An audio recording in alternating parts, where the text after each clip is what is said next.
potential divider first of all. Okay, so we have our power supply. Now that's supplying the energy to move the charges, and we have two resistors. Okay, now you know these as variable resistors, but we're not using the sliding bit here, so we're just using this as a resistor. Look, the charges go in here, go through the resistor, and come out here, and go into the next resistor. So I'll turn that around in here and out here. Okay, now I'm just going to.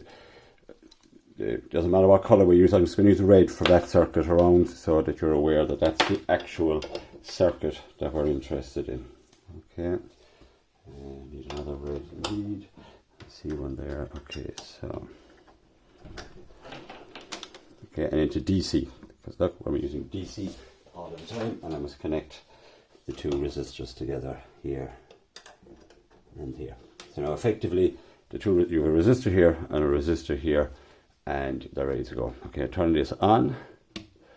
Okay, and I'm going to turn it up to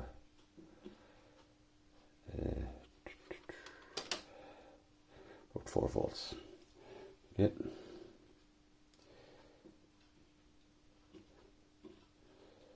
It doesn't matter exactly, about 4 volts. Okay, so what we're interested in now is seeing, does this 4 volts get divided by these two resistors? Okay, now these resistors have different resistance, as we'll see in a while. Okay, so what I'm going to do now is I'm going to bring in 2 voltmeters. Just leave them like that so you can see them. Okay, and to get the voltage at any stage, all we do is we connect across, okay, between the 2 points that we're interested in. So in this case, we're interested in what voltage. Now remember, voltage is energy, the energy per coulomb. So what voltage, what energy is required to drive the charges through this resistor. So we connect 1 voltmeter to one side of the resistor. Okay.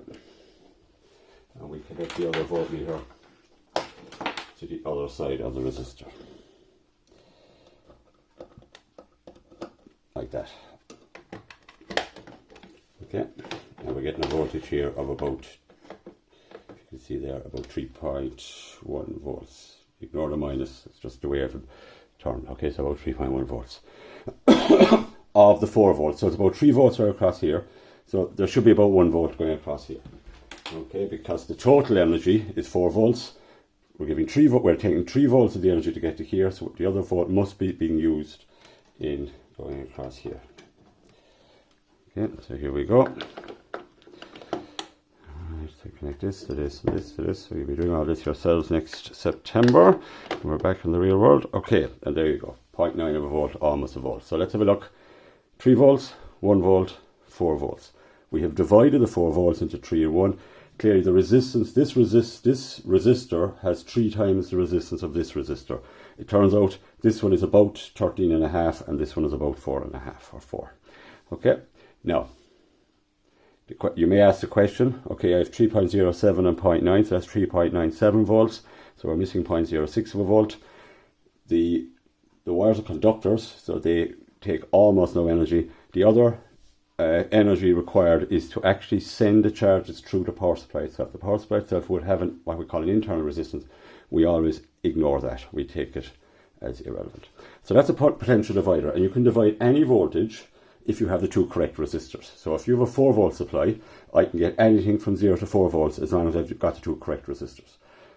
Problem with that is it's hard to get the 2 correct resistors. So what we do is we put the 2 resistors into 1. Okay, so we look at this now. Okay, so moving now from the potential divider to the potentiometer. So the potentiometer now, so I'm going to I'll just disconnect everything first.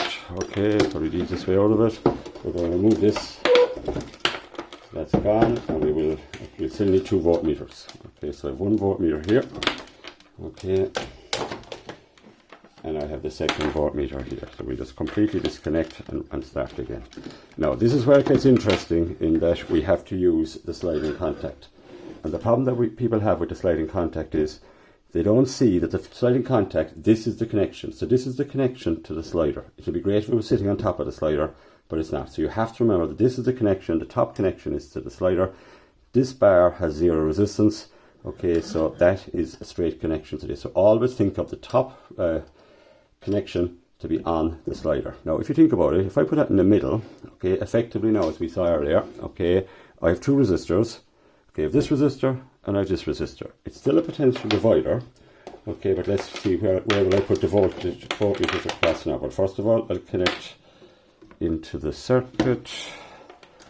Okay, so we now have 4 volts approximately going through that. Okay, so first one, okay, and this is what people have to really watch this one and be careful. Okay, I'm going from one end of the resistor,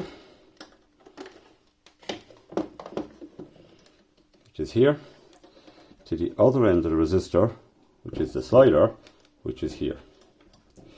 Okay, and we're getting there about 1.8 volts. Okay, for the other one, I'm going from the other end of the resistor, once again, to the center, okay, which is in here again. So put it in here, okay, and I'm getting just over 2, so 2 point. Let this sit.